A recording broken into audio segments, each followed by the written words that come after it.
Hello students. तो आज के इस वीडियो में आपका स्वागत है। और आज हम आपको मॉडल्स के कुड तथा माइट के बारे में और उनके प्रयोगों के बारे में बताएंगे। तो आइए देखते हैं कुड और माइट का प्रयोग क्या है। अब जैसे मान लीजिए आपका तीसरा पॉइंट है could and might. Could and might, तो देखिए कुड एंड माइट, तो इसका हिंदी में क्या अर्थ होगा? इसका हिंदी में अर्थ होगा सकता था। अगर हम इसको देखें कि कुड का क्या मतलब होगा तो सकता था, माइट माने सकता था। अब जैसा कि आप जो है एक जो है एग्जाम्पल देखिए, थोड़ा सा एग्जाम्पल। तो एग्जाम्पल्स में जैसे मान लीजिए कैन था आपका, और इसी प्रकार मान लीजिए में है। तो जब हम can say past tense could बना रहे हैं, कुड, और फिर में से पास्ट टेंस आपका माइट बन रहा है, तो कैन का मतलब सकता है और में का मतलब सकता है, और यहाँ कुड और माइट माने सकता था हो जाएगा। कहने का मतलब ये है, ये आपका अर्थ दे रहा है सकता है, यह अर्थ दे रहा है, और कुड और माइट का अर्थ देगा सकता, सकता था। अब जैसे मान लीजिए अगर ये कहा जाए कि ही कैन स्पीक इंग्लिश, जैसा कि पिछले वीडियो में इंग्लिश जहां पर कैन और मे के बारे में बताया गया था, उस वीडियो में अगर आप देखेंगे तो एग्जाम्पल आपको यही दिया गया था कि ही कैन स्पीक इंग्लिश। तो ये था आपका प्रेजेंट के लिए कैन का प्रयोग। तो इसका अर्थ देता है कि वह अंग्रेजी बोल सकता है। अब जैसे मान लीजिए वह अंग्रेजी बोल सकता है। अगर ये हिंदी में देखा जाए तो ये बनेगा। और अगर हम इसी को पास्ट में कर दें कि वह अंग्रेजी बोल सकता था, वह अंग्रेजी और बोल सकता था, अगर हम यह दें तो जहां कैन है, इसी कैन का यहां पर आपका हो जाएगा कुड। क्या हो जाएगा? कुड हो जाएगा। और इसके बाद हो जाएगा स्पीक, और इसके बाद हो जाएगा इंग्लिश।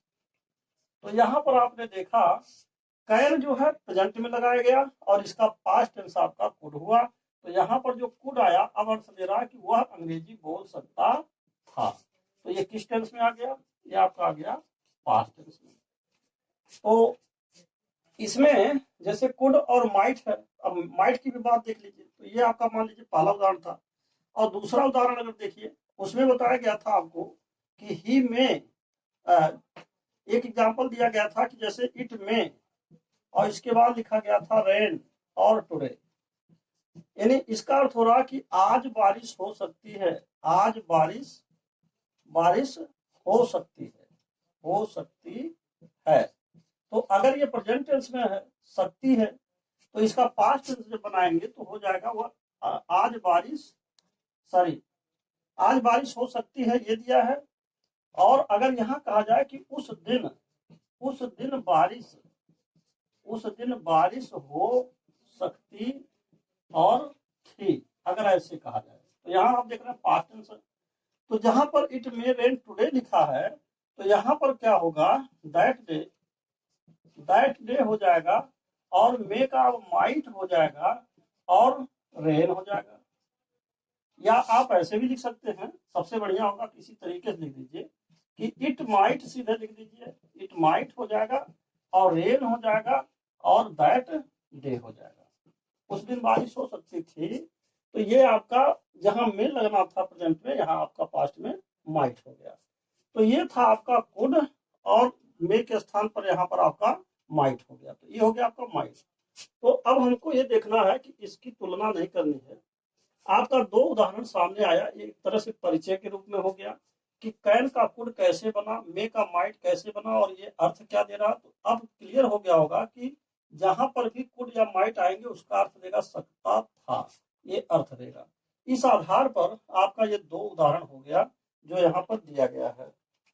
तो अब आप देखिए एग्जाम्पल्स में, उदाहरण में जो हमको समझाना था वह आपको केवल ये 2 एग्जाम्पल्स लिखना है, समझना है। देखिए एग्जाम्पल्स में अब पहले तो एग्जाम्पल्स में पहला एग्जाम्पल हम कुड के लिए लेते हैं। अब ये हो जाएगा कि जैसे मान लीजिए ही कुड और स्पीक, और इसके बाद English, he could speak English हो गया। तो एक तो आपका ये हो गया, और दूसरा एग्जाम्पल आपका हो गया इट माइट हो गया, और रेन हो गया, और दैट डे हो गया, दैट डे। तो ये अर्थ दे रहा है कि वह अंग्रेजी बोल सकता था, और यह अर्थ दे रहा है कि उस दिन बारिश हो सकती थी, और ये दोनों ही आपका पास्ट टेंस में यूज किया गया, पास्ट टेंस में। तो यहाँ पर आपने देखा कि दोनों उदाहरण जो मैंने दिया है, ये दोनों उदाहरण इसका परिचय हो गया कि पास्ट टेंस में कैसे होगा। तो अब हम आते हैं बारी बारी से इसको समझते हैं। तो सबसे पहले हम यूज ऑफ कुड देखेंगे, यानी कि कुड का प्रयोग करेंगे कि कुड का प्रयोग कहाँ होगा। सबसे पहले कुड के बारे में, तो पहला पॉइंट आपने क्या सीखा। अब देखिए अगर हम कुड की बात करें तो आपने पहला उदाहरण देखा कि ही कुड स्पीक इंग्लिश। तो अगर हम इस उदाहरण को रखें, ही कुड और स्पीक इंग्लिश, अगर हम इसे रखते हैं यानी कि वह अंग्रेजी बोल सकता था, अगर ऐसे लिखा हुआ है ही कुड स्पीक इंग्लिश, और ये पास्ट टेंस में है, किस टेंस में है, ये पास्ट टेंस में है, तो ये कर क्या रहा है, ये बता क्या रहा है, इसमें लक्षण क्या है। तो लक्षण वही है, जैसे क्या लक्षण है, इसमें आपका लक्षण है जैसे मान लीजिए पावर है, इसमें जैसे मान लीजिए एबिलिटी है, एबिलिटी, और इसमें जैसे कैपेसिटी है, कैपेसिटी।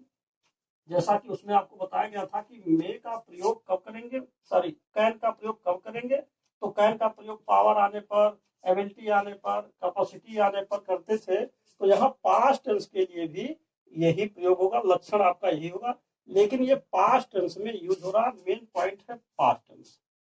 तो ये हो गया आपका पहला एग्जाम्पल कुड के बारे में, ये पहला एग्जाम्पल है। अब आप देखिए उदाहरण नंबर 2। अब हम दूसरे की बात अगर करें तो कुड का प्रयोग हम कहाँ कर सकते हैं। कुड का प्रयोग ना केवल पास्ट टेंस में होगा, बल्कि कुड का प्रयोग हम प्रेजेंट टेंस में भी कर सकते हैं। यह भी आप जान लीजिए, इसका प्रयोग, कुड का प्रयोग हम प्रेजेंट टेंस में भी कर सकते हैं। और कैसे कर सकते हैं, और एक चीज और समझना है कि अगर प्रेजेंट टेंस में यूज कर रहे हैं तो यह बात याद रहे कि प्रेजेंट टेंस में जब यूज करेंगे तो ये इंट्रोगेटिव सेंटेंस में इसका यूज किया जाएगा, यानी कि यह जो है आपका प्रश्नवाचक वाक्य में ही यूज होता है। और सबसे बड़ी बात यह है कि प्रश्नवाचक वाक्य तो बनेगा ये, यानी कि इंट्रोगेटिव सेंटेंस बनेगा, साथ ही साथ इसमें लक्षण क्या होंगे यह भी समझ लीजिए। इसमें लक्षण जो आएगा वह ये होगा कि जैसे मान लीजिए पोलाइट, इसमें पोलाइट रिक्वेस्ट होगा, पोलाइट रिक्वेस्ट होगा। जैसे अब देखिए इसमें हम देखते हैं कि जैसे मान लीजिए कुड और आई आस्क योर नेम, और इसके बाद लिखेंगे प्लीज। तो यहाँ अर्थ दे रहा है, यहाँ पर देखिए ये आपका हो जाएगा प्लीज। प्लीज के बाद जो है यहाँ प्लीज होगा और क्वेश्चन साइन, यहाँ क्वेश्चन साइन अवश्य लगाएंगे, और ये आपका प्रेजेंट है, मान लीजिए प्रेजेंट। तो इस तरीके से अब आगे देखिए, could I ask your name please. तो कुड तो यहाँ भी लगा, परंतु इसका अर्थ दे रहा क्या मैं आपका नाम पूछ सकता हूँ। तो ये आपका प्रेजेंट टेंस में यूज हो रहा है, परंतु ये किस में यूज हो रहा है, एक तो ये प्रेजेंट टेंस में हो रहा है, दूसरी ये इंट्रोगेटिव सेंटेंस में। क्यों इंट्रोगेटिव में, क्योंकि कुड आपका सबसे पहले आया है, और यहाँ पर आप देख रहे हैं क्वेश्चन साइन लगा है। दूसरी बात ये किस लक्षण में, पोलाइट रिक्वेस्ट। तो जब पोलाइट रिक्वेस्ट करना होता है तो कुड भले ही पास्ट टेंस है, फिर भी इस कुड का प्रयोग हम प्रेजेंट टेंस में भी कर सकते हैं। दूसरी बात, ये किसी भी सब्जेक्ट के साथ आ सकता है, जैसे मान लीजिए कुड आई भी है, और यहीं पर हम कुड यू से भी शुरू कर सकते हैं। अब देखिए इसमें मान लीजिए पहला उदाहरण है। दूसरा है कि जैसे मान लीजिए कुड यू, अब देखिए यहाँ यू आ गया, जहाँ आई था यहाँ यू आ गया, कुड यू और हेल्प और मी प्लीज। अब यहाँ देखिए क्या हो रहा है, यहाँ पर आप कर रहे हैं कि कृपया क्या मेरी मदद कर सकते हैं। तो यहाँ पर भी आपका पोलाइट रिक्वेस्ट है, और यह भी आपका प्रेजेंट टेंस में यूज हो रहा है। तो चलिए हम एक बात और करते हैं। पहली बात तो कुड का प्रयोग किस टेंस में हो रहा है, सकता था माने पास्ट में, तो पास्ट में तो यूज हो गया, जैसा कि यहाँ आपको बताया जा चुका है, पास्ट में यूज हो गया, पास्ट टेंस आपका यहाँ क्लियर है, यहाँ गया है। दूसरी बात यह है कि ये कुड का प्रयोग भले ही पास्ट टेंस में है, साथ साथ ये प्रेजेंट टेंस में भी यूज हो रहा है, तो ये आपका प्रेजेंट टेंस में भी यूज हो गया, दोनों टेंस में हो गया। तो तीसरा पॉइंट आता है कि क्या इसका फ्यूचर टेंस भी बनेगा। तो एक चीज याद रखिए कि इसका नो फ्यूचर टेंस, यानी कि यहाँ पर एक पॉइंट आप समझ सकते हैं नोट में कि कुड का प्रयोग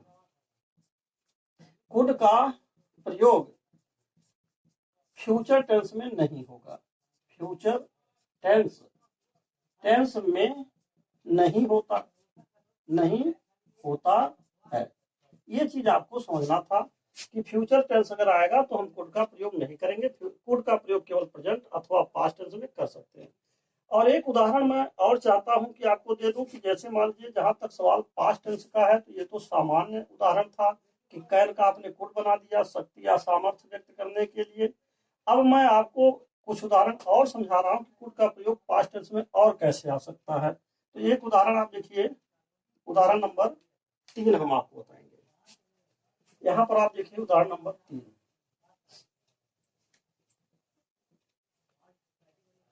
एग्जाम्पल नंबर 3 क्या है इसको देख लीजिए। उदाहरण नंबर 3 आपका है कि अगर कुड का प्रयोग आप जैसे मान लीजिए लिखा हो कि ही सैड, और इसके बाद लिखा हो इन्वर्टेड कामा में आई कैन, और इसके बाद डू और दिस वर्क, अगर ऐसे लिखा है I can do this work और इसके बाद इन्वर्टेड कामा बंद, तो ये आपका डायरेक्ट नरेशन है। जब हम डायरेक्ट नरेशन से इनडायरेक्ट नरेशन बदलते हैं तब भी जो आपका कैन है ये पास्ट टेंस यानी कुड में चेंज हो जाता है। तब ये हो जाएगा ही सैड, और दैट हो जाएगा, दैट के बाद आई बदलेगा तो ही हो जाएगा, और कैन का जो है कुड हो जाएगा, और इसके बाद डू हो जाएगा, और दिस का दैट हो जाता है, और यहाँ वर्क हो जाएगा। तो यहाँ पर आपने देखा कि ये आपका डायरेक्ट नरेशन था और ये आपका इनडायरेक्ट नरेशन है, इनडायरेक्ट। तो यहाँ पर आपने कुड का इस्तेमाल किया, कैन का कुड आपका पास्ट टेंस बन गया और ये हो गया पास्ट टेंस में इसका यूज किया गया। तो इस तरीके से कुड का, अब हम आपको थोड़ा सा समरी बता देते हैं, एक बार और समझ लीजिए तो समझ में आ जाएगा। देखिए बहुत सिंपल बात है, कुड का प्रयोग सबसे पहले पास्ट टेंस में आप जो है किस सेंस में करेंगे, एबिलिटी पर, एबिलिटी आने पर, कैपेसिटी आने पर, और इसके बाद जो है कोई पावर अगर है, क्षमता है किसी चीज की, तो पावर के आने पर आप यूज करेंगे। ये था आपका पहला पॉइंट पास्ट टेंस में। दूसरा पॉइंट अगर आप देखें तो सचमुच में कुड का जो प्रयोग है हम प्रेजेंट टेंस में भी इस्तेमाल कर सकते हैं, इसको प्रेजेंट टेंस में भी लिख सकते हैं, परंतु प्रेजेंट टेंस में पोलाइट रिक्वेस्ट के लिए लिखेंगे। पोलाइट रिक्वेस्ट माने हो गया कि विनम्र प्रार्थना ऐसे आए। अगर किसी चीज के लिए मान लीजिए किसी व्यक्ति से वर्तमान काल में कोई चीज हम मांग रहे हैं अथवा हम पूछ रहे हैं कि जैसे मान लीजिए क्या मुझे होटल का रास्ता बता सकते हैं, क्या मुझे आप क्या आप मेरी कुछ मदद कर सकते हैं, तो ऐसी स्थिति में आप पोलाइट रिक्वेस्ट आने पर प्रेजेंट टेंस में भी कुड का प्रयोग कर सकते हैं। तो ये आपका दूसरा पॉइंट हो गया। और तीसरा पॉइंट मैंने आपको बताया कि जैसे मान लीजिए आपका नरेशन है अगर, तो नरेशन के आने पर, और ये नरेशन जब आएगा तो किसमें होगा, पहले तो ये देखिए टेंस क्या होगा, पास्ट टेंस होगा, और किसमें होगा, नरेशन के रूप में होगा। तो ये था आपका कुड के बारे में। अब हम आपको बताएंगे नंबर 2, माइट का प्रयोग कहाँ होगा, कैसे होगा। माइट के बारे में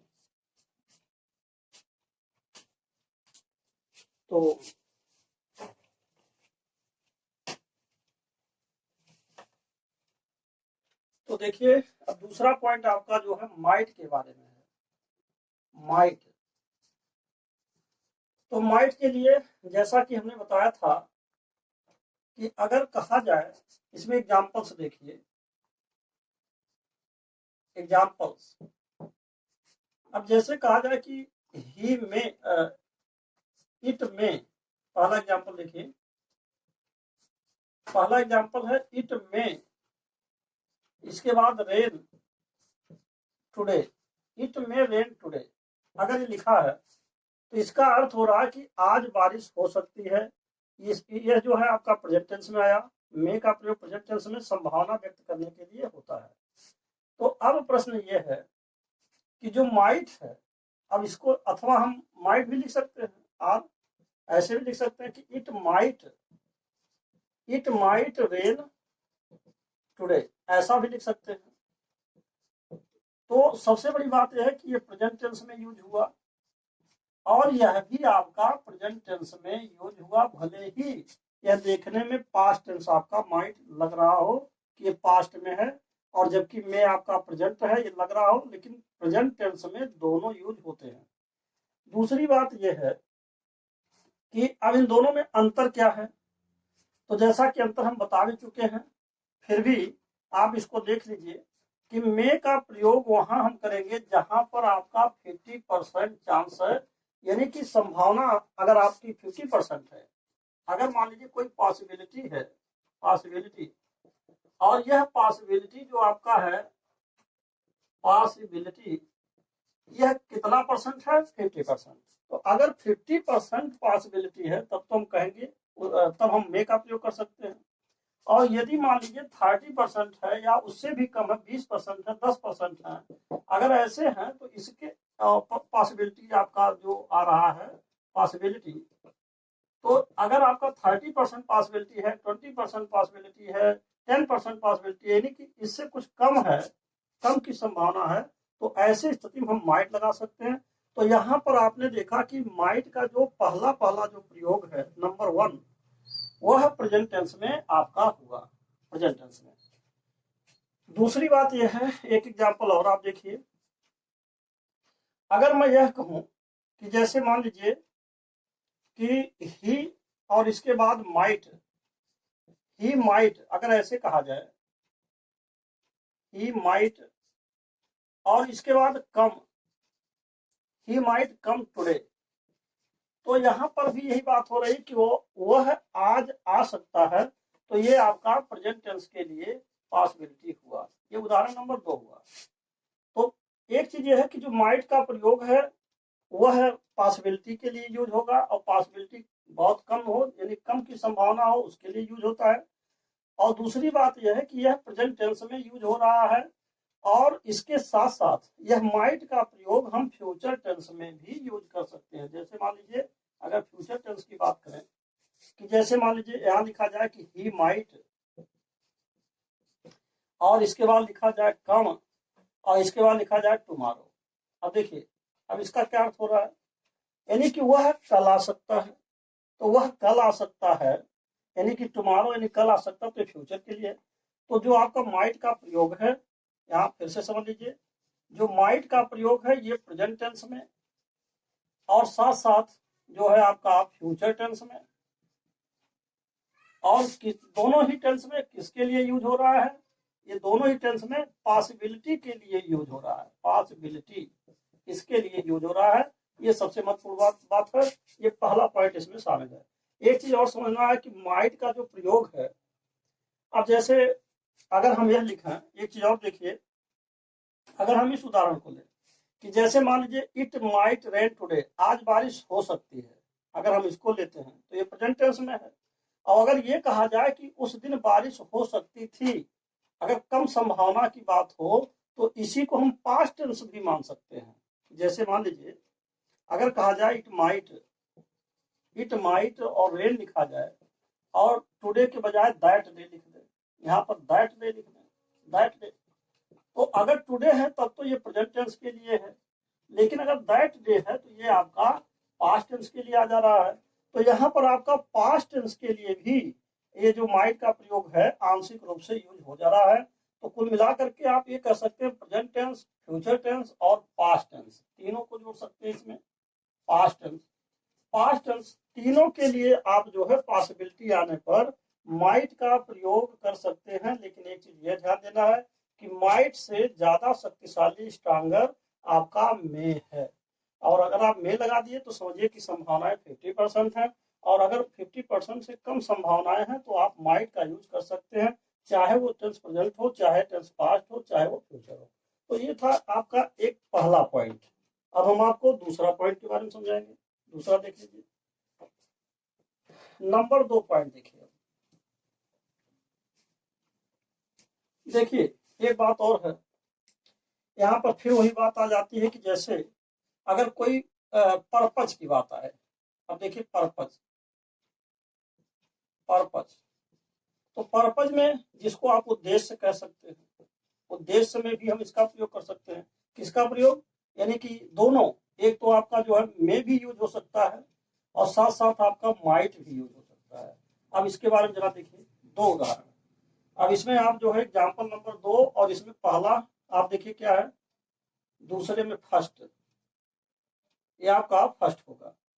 फर्स्ट में जैसे ये कहा जाए कि ही वर्क्स हार्ड और सो दैट और इसके बाद लिखा जाए सो दैट और ही में स्टैंड फर्स्ट, अर्थात इसका अर्थ हो रहा है वह कठिन परिश्रम करता है। ही वर्क्स हार्ड, वह कठिन परिश्रम करता है, ताकि, यानी कि सो दैट माने ताकि वह प्रथम आ सके,